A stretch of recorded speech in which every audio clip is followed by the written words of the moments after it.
Praise the Lord, everyone. Jesus is coming. I know you hear it a lot. Probably hear it out of this mouth a lot because Jesus is coming. In his last day, God is calling for the herald, those that know the word, those that know that he loves, to let others know. Now, being the herald doesn't always mean you got to be behind a pew, but it does mean that you always got to be willing to spread the gospel. Does that mean when you feel good only? No. That means when the opportunity is there, okay? Every soul is worthy of heaven. Every soul God has placed before you that doesn't know Christ that you ignore, God's going to hold you accountable for it. Read Ezekiel, the 33rd chapter.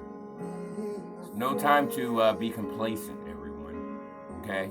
As we grow older, as our days move on in life, our days are shortened to getting closer to where God is coming back for us, or he's going to take us out of here.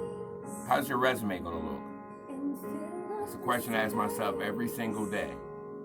How does my resume look? I know I've done a lot of bad things in my life, and I thank God that he does not hold that to my account because it's been put under the blood. But the Bible also lets me know that every time I turn a brother or sister from the error of their way, I hide a multitude of sins.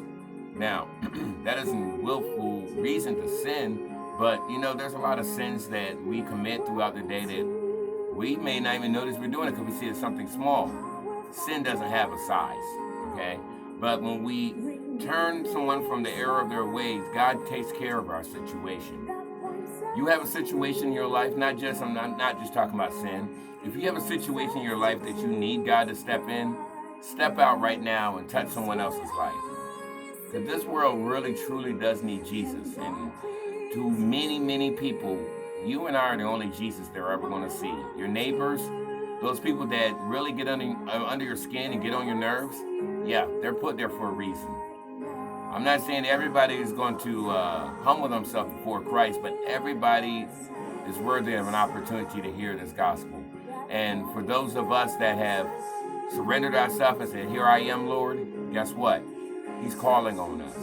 And he's continue to call on us, even when we feel that we're in a backslidden state. Because God is still reaching for the backslider. And when you come back home to Christ, bring someone with you.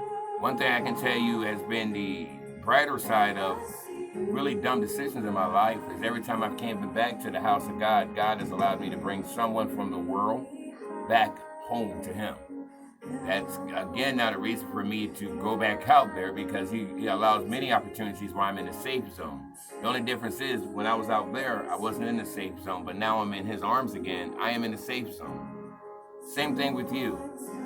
You want to increase your relationship with God, you feel that God doesn't love you, reach for someone else. Watch what God does for you, okay? God still loves you no matter what you've done, no matter what you have said, okay?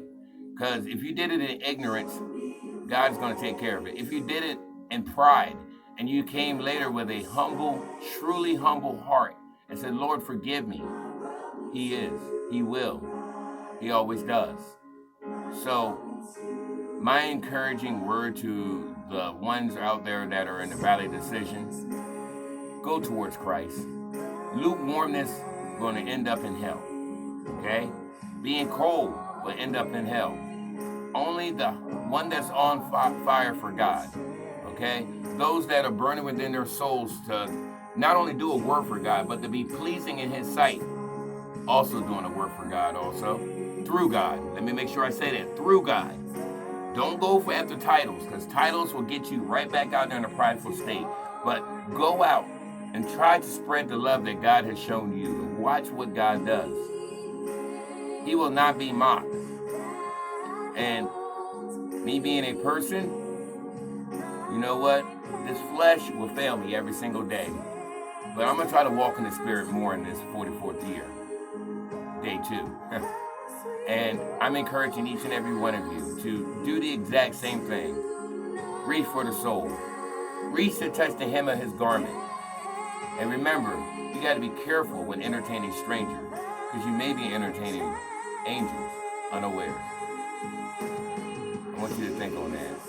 May the Lord bless you. Have a great one.